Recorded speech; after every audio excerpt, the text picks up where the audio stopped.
Welcome to this week's edition of Taiwan Talk. I'm Hope Go. Nate Maynard is a trash, energy, and ocean researcher who has been studying Taiwan's environment for nearly 10 years. He first came to Taiwan on a Fulbright Research Fellowship to study coral, but stayed because he was attracted to the promise of Taiwan's vibrant political and environmental scene. But today, 3 years after COVID first closed doors around the world, Maynard is raising the alarm at what could be a backsliding in Taiwan's trash practices, a move that could have far-reaching consequences.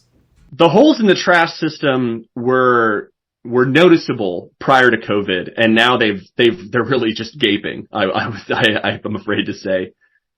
What happened in 2019 was we had the government supporting circular economy with all these subsidies. Taiwan was starting to really realize that its trash system was something that other countries were interested in, especially in Southeast Asia. There was China was shutting its doors to plastic waste. When we first met, that was really kind of the golden time of plastics recycling and sort of waste management in Taiwan in terms of their peak. But at that same time, waste generation was going up. And we weren't exactly sure why at the time. And then with COVID, it just continued to go up. And now we can kind of see what probably causes that. So in Taiwan, recycling effectively isn't counted as waste because there's just so much recycling that occurs. But there's so much unrecyclable waste now. We have shipping, Amazon, Shopee, Momo, all this packaging that we can't easily recycle that isn't effectively recycled in Taiwan because you mix plastic and metal. All of the food waste recycling, food waste packaging, and then all of the COVID stuff, masks, things you just can't physically be recycled. And then also the normal increase of waste generation as countries become more economically prosperous, like Taiwan has been coming over time.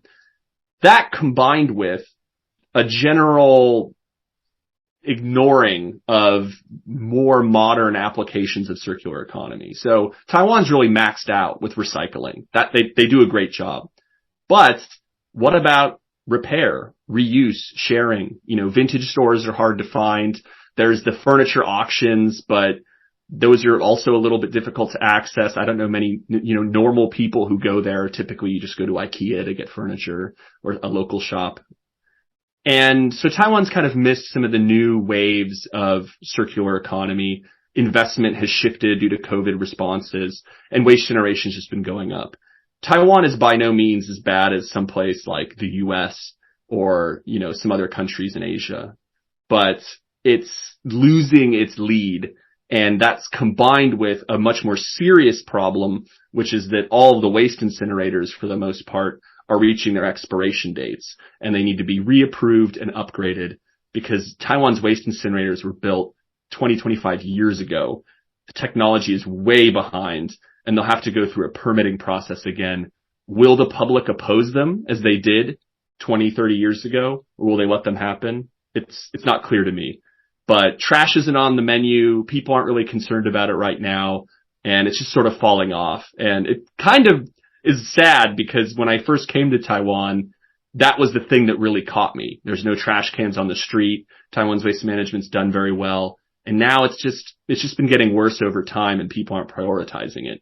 It's not irredeemable, but it's going to take a lot of public attention to make Taiwan really stand out as a leader. Okay. So what do you think it's going to take to get Taiwan back into the position where it was, say, 4 years ago when I first got here? And everything looked like it was looking up, really. Taiwan needs to continue to reach out and talk with other countries that are pursuing circular economy much more aggressively. Concepts like products as a service, repair, reuse, this is all quite common in Europe. There's schemes to remove taxes for repairing. There's schemes to get rid of planned obsolescence, so designing products that are just to be thrown away. Taiwan previously was quite good about that, and all the pieces are there, but I think that there's just a lack of awareness of what's been happening since COVID. I think that, Taiwan's COVID restrictions made sense at the time, but a real consequence of that is that international exchanges have completely fallen off, and the rest of the world has really had a reckoning with waste and the environment in a way that Taiwan hasn't in this 2-3 year gap, however long it's been. So I think more international connections, I think public awareness will increase, but unfortunately it'll probably take something like a trash crisis again. It'll take a city, even though Nantou and Yunling already struggle with its waste management, it'll take a major city to have a waste crisis again, to get people to probably care, unfortunately. You could argue that the whole situation with the Earth kind of backsliding on a lot of their climate commitments and goals happened because of COVID. Can Taiwan use that excuse, or does it not apply in this case? I think in some ways, COVID explains the backsliding of the environmental goals. So it's really hard to do something. Take for example, the cup take back program. Taipei City has been experimenting with this program where you can have one cup and go around different coffee shops and use this one exchangeable cup. And if you haven't heard about this, that makes sense because this was proposed prior to COVID. And what we got instead was a discount if you bring your own cup. But those types of programs where you reuse the cup, you bring your own cup, that was all basically stopped with COVID. Starbucks wasn't allowing people to bring in a reusable cup during COVID. And it sounds small, but it really adds up. And it sends this psychological message of, okay, I can't share because I might get COVID, which, whatever. That's how people viewed it at the time. And it really slowed it down. So I think that aspect of circular economy related to single-use packages, particularly related to food, that was all slowed down. And then obviously home deliveries increased, so there's that. But there's so much more to circular economy. There's biking, there's furniture, there's industrial circular economy, there's the reuse of industrial waste. There's also just using less.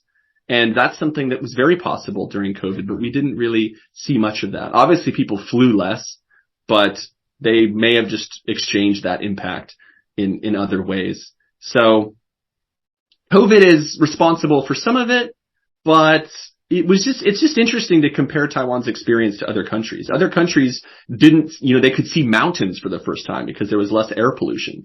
Taiwan had some of that, but I think because Taiwan didn't really close down until years later, sort of after that first wave, it sort of missed that global consensus and global demand for increased sustainability.